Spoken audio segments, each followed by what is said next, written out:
चत्तारि मंगलम अर्हंता मंगलम सिद्धा मंगलम साहु मंगलम केवली पनत्तो धमो मंगलम चत्तारि लोगुतमा अर्हंता लोगुतमा सिद्धा लोगुतमा साहु लोगुतमा केवली पनत्तो धमो लोगुतमा चत्तारि शरणं पौजामि अर्हंता शरणं पौजामि सिद्धा शरणं पौजामि साहु शरणं पौजामि केवली पनत्तो धमो शरणं पौजामि चार शरण चार मंगल चार उत्तम करे जे भवसागर थी तरे ते सकल कर्म नो आणे अंत मोक्ष तना सुखले अनंत भाव धरीने जे गुण गाय ते जीव तरीने मुक्ति जाय संसार माई शरण चार अवर शरण नहीं कोई जे नर नारी आदरे तेने अक्षय अविचल पद होय अंगूठे अमृतव से लब्धि तना भंडार गुरु गौतम ने समरिये तो सदाय मनवांछित फलदाता अनुभव थाय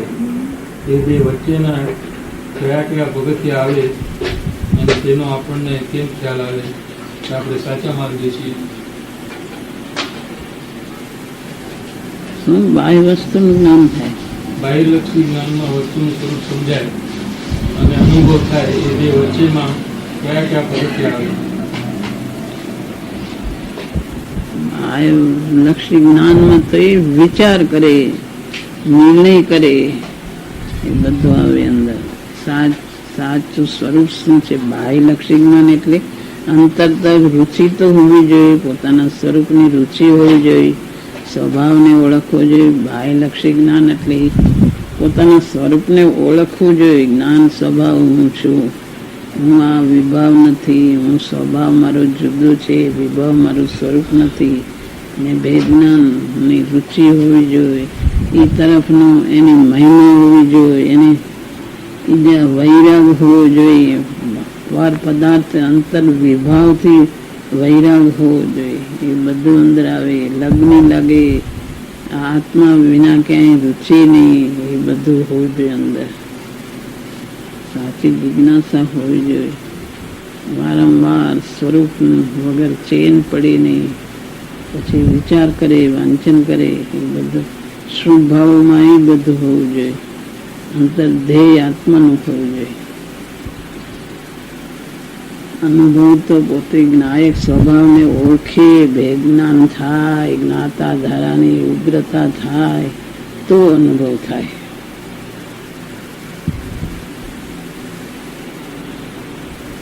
એવું છે કે લક્ષ્ય જ્ઞાનમાં તો સમજાઈ ગયું કે આ કરવા જેવું છે, પણ એવું નક્કી કર્યા પછી અનુભવ થાય ત્યાં સુધીમાં વચમાં કોઈ પગથિયા આવે, આપણે કેમ ખબર પડે આપણે આગળ વધીએ છીએ? એ પ્રશ્ન છે. લક્ષ્ય જ્ઞાનમાં વિચાર કરે, પોતાને ખબર પડે સાચી રુચિ હોય તો કે આપણે ક્યાં માર્ગમાં આવ્યા છીએ, કે અંતની રુચિ આપણે આત્માની જ છે, બીજી રુચિ નથી. આત્મા જ જોઈ છે, બીજું કઈ જોતું નહીં. પગથિયા આવે, એ પગથિયા એ કઈ એમ પોતાની રુચિ કેટલી છે ઓળખે, પોતે પોતાની કેટલી મહિમા આત્મા તરફની છે, આ બહારની મહિમા કેટલી છૂટી ગઈ છે, કેટલો અંતરમાંથી વિરક્તિ થઈ છે, સાચું તત્વ સમજવાની કેટલી રુચિ છે, દ્રવ્યગુણ પર્યાયનું સાચું સ્વરૂપ ઓળખાય છે કે નથી ઓળખાતું, કે કાંઈ ભૂલ થાય છે, બધા અંદરથી વિચાર કરી નિર્ણય કરે. દ્રવ્યગુણ પર્યાયનું સ્વરૂપ, મુક્તિનું સ્વરૂપ, પોતે સમ્યક દર્શનનું સ્વરૂપ, બધું સ્વરૂપ વિચારથી નક્કી કરે. કેવળ જ્ઞાનનું સ્વરૂપ બધું પોતાને ખબર પડે, પોતે સાચું સમજે છે ખોટું સમજે. સાચી જિજ્ઞાસા હોય તો સમજે, આત્માને લગ્ન લાગી હોય તો સમજે, નહીતર ખોટામાં એમ માની લે કે આપણે સાચું સમજીએ છીએ, એમ થઈ જાય. જો સાચી લગ્ન ના હોય તો એવું થઈ જાય. નહીં પગથિયા તો અનેક જાતના આવે કે ને રુચિ મંદ થાય, તીવ્ર થાય, પુરુષાર્થ કરે, આગળ જાય, બધું અનેક જાતની પોતાના પરિણામ પોતે ઓળખે, બીજું કોઈ ઓળખે નહીં. પોતે આગળ જાય છે કે પાછો જાય છે, શું થાય છે, એ બધું પોતે ઓળખે, પોતાનું, બીજું કોઈ ઓળખે નહીં. બહારથી ન ખબર પડે.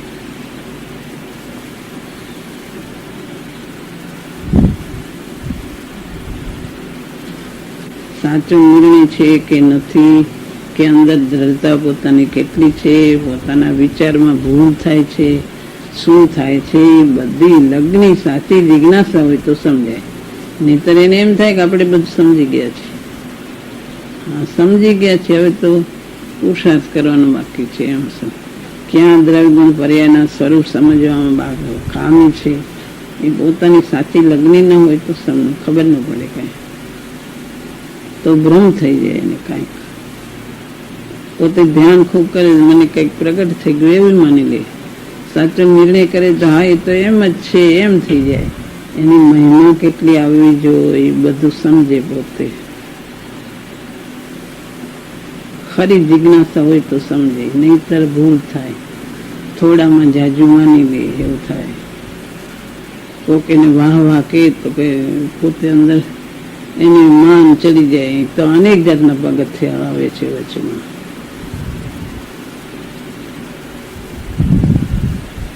મારે કરવાનું બાકી ભૂલી જાય, જાણે મેં બધું ઘણું મને ઘણું આવડી ગયું એવું બધું આવે વચમાં. એ બધું પોતે આત્માર્થી હોય તો પોતે બધું ગૌણ કરીને આગળ જાય.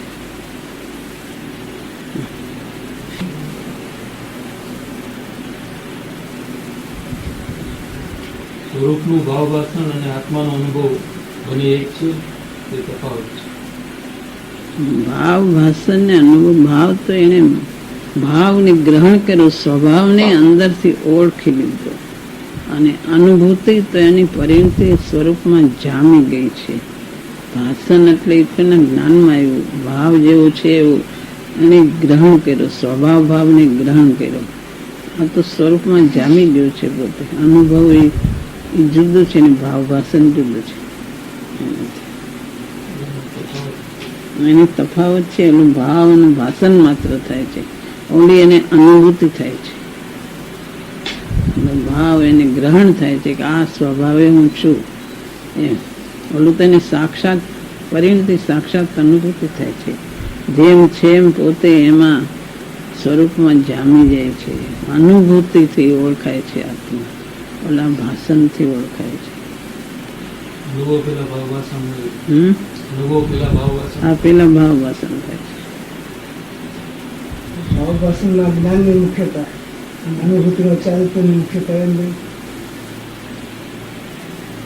ભાવ ભાષણ એ ભલે જ્ઞાનની મુખ્ય, ઓલામાં ચારિત્રની એમ નથી.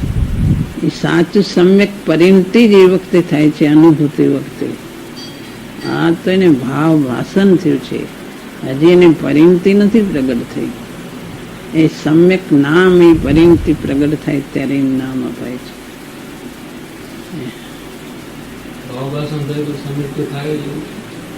યથાર્થ હોય તો થાય, કારણ યથાર્થ હોય તો કાર્ય આવે.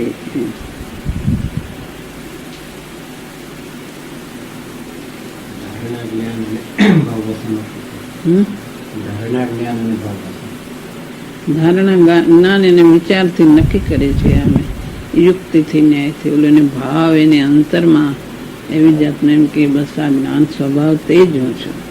સ્વભાવ ઉપરથી જ નક્કી કરે છે કે આ જ્ઞાન સ્વભાવ તે જ હું છું. એમ એના સ્વભાવો ઉપરથી નક્કી કરે છે કે આ જે જ્ઞાન થઈ રહ્યું તે હું છું, અંદર નાયક તે હું છું. એમ ભાવ ઉપરથી નક્કી કરે છે. એ ભાવ વાસણ છે. વિચારો યુક્તિથી, દલીલથી નક્કી કરે, વિચારોથી, વિચારથી નક્કી કરે, પોતાને ભાવમાં ભાસે છે કે આ નાયક તે હું છું.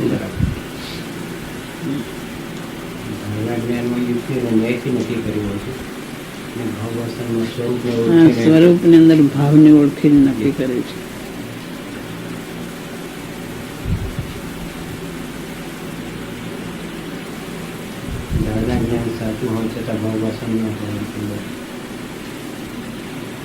ધારણા જ્ઞાન ભાવ વાસન હોય જેવું કઈ નથી હોતું, તો ધારીને નક્કી કર્યું છે.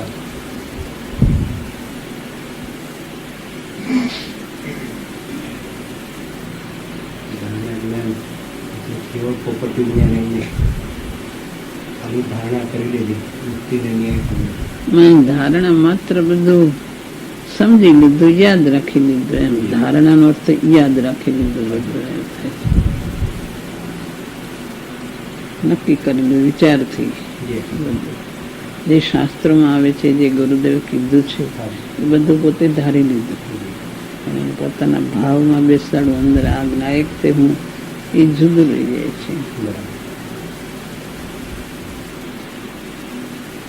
જ્ઞાનના સ્વરૂપથી નાયકને પકડે તો એ ભાવાસન મુક્તિ. જ્ઞાનના સ્વરૂપથી નાયકની પકડી ભાવ વાસન છે.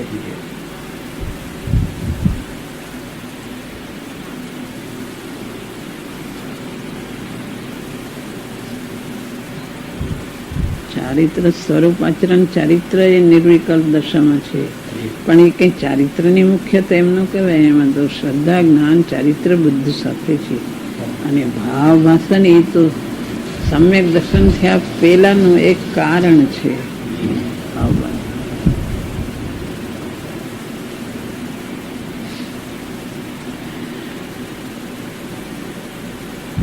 ચારિત્ર નામ તો પછી સમ્યક દર્શન થયા પછી આગળ જાય ત્યારે ચારિત્ર ગણે છે. આ તો સ્વરૂપ આચરણ ચારિત્ર જે સમ્યક દર્શનની સાથે જે હોય જ છે એમાં એનો સમાવેશ થાય છે.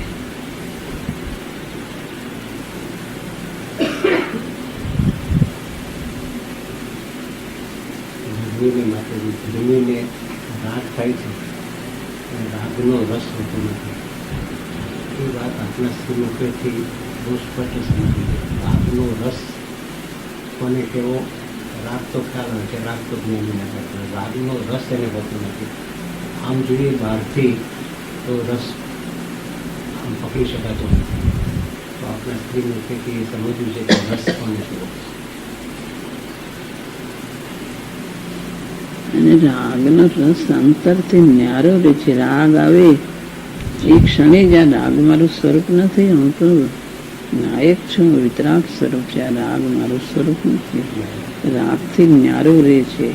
અને આ રાગમાં એકતા કરીને કે આ રાગ કરવા જેવો છે એવું નથી. રાગથી છૂટતું રહે છે. કરવા જેવો એટલા પૂરતું નહીં, પણ એનાથી ન્યારો રહે છે, એનો રસ નથી. આ બધું શુભાશુભ દરેક ભાવો પ્રશસ્ત એ પ્રશસ્તથી પણ ન્યારો રહે છે. એટલે દરેક ઉપરથી એનો રસ બધાથી ન્યારો જ રહે છે અને રસ નથી જતી. એટલી એકત્વ બુદ્ધિ થતી નથી અને રસ ઉતરી ગયો છે અંતરમાં. તો એ બધી એને આકુળતા જ લાગે છે, એનાથી રસ ઉતરી ગયો. બસ એક મારું આત્મા નાયક એનો જ રસ, તે જ નિવૃત્તમય સુખ સ્વરૂપ છે. આ બધું આકુળતારૂપ છે. એનાથી રસ રાગથી જુદો રહે છે, એનાથી સાક્ષી ભાવે રહે છે. એનો રસ ઉતરી ગયો છે. ગમે તો ઊંચા ભાવોમાં હોય તો એ ન્યારો રહે છે. ન્યારા કરે રહેવું એનું નામ એને રાગનો રસ નથી એમ લેવું.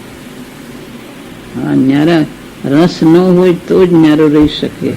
જો રસ જેને હોય એ રાગની સાથે ભેગો થઈ જાય. જેને રસ નથી એ જ એકલો છૂટો રહી શકે છે. ન્યારો રહે છે એ જ એને રસ નથી રાગનો, એટલે જ ન્યારો રહી શકે છે.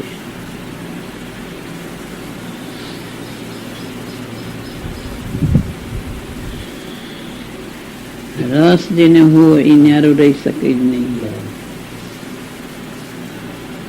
એક એવી વ્યાખ્યા બાંધવામાં આવે છે કે રાગ થયો અને રાગમાં એને મજા પડે છે, તો એને ત્યાં એકતા બુદ્ધિ છે, એને રાગનો રસ છે. તો મજા પડે છે એ કયા લક્ષણથી આપણે? રાગની એકત્વ બુદ્ધિ એ જેનો રસ છે, રાયથી છૂટું નથી પડતો. એ તો ઘણા જીવો વૈરાગી હોય છે, એને સંસારથી વૈરાગ આવ્યો હોય છે, એને કાંઈ રસ રહ્યો નથી અને એને કોઈ અશુભ ભાવોનો રાગ નથી, એટલે વૈરાગી છે. એટલે તો ન્યારો વિરક્ત દેખાય છે, બધું દેખાય છે. ત્યાગીને ચાલ્યો જાવે એવી ભાવના હોય, પણ શુભ ભાવનો રાગ છે એને. એ શુભ ભાવમાં એવું રાગ છે ને, એકતા બુદ્ધિ જેવો રાગ છે કે આ બધું તો જાણે કેમ સર્વસ્વ હોય એવો રાગ છે. માટે એને રાગ ઉભો જ છે. એક બાજુથી વિરક્ત દેખાય પણ બીજી બાજુ પાછો એવો રસ છે, માટે એને રાગથી છૂટો પડ્યો નથી, માટે રાગનો રસ ઊભો જ છે. જી.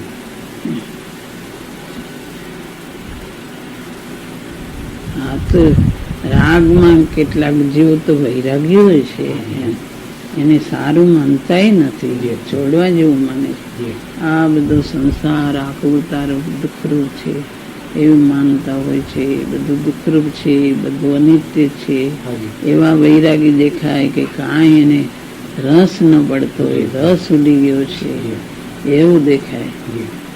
પણ જે શુભ ભાવ હોય, શુભ ભાવમાં એને એવી જાતની અંદર એકત્વ બુદ્ધિ હોય છે, જી. એને લઈને એક બાજુ એકત્વ બુદ્ધિ છે એટલે એને બધી બાજુ એકત્વ બુદ્ધિ છે. બરાબર. ઓલું જે વૈરાગ આવ્યો છે એ વૈરાગ એને બધી રીતે ચારે તરફથી નથી, બરાબર.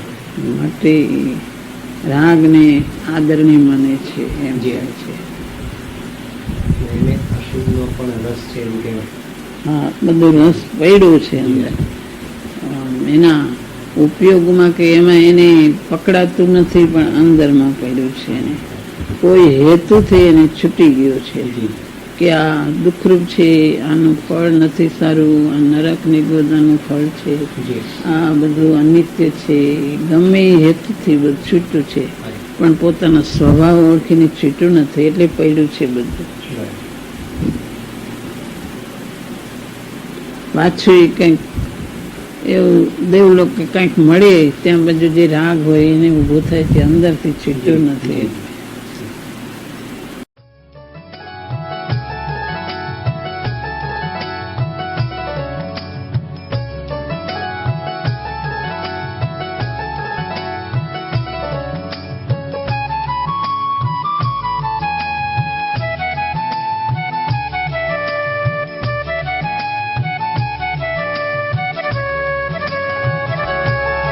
यह स्वर्णपुरी अति पावन है,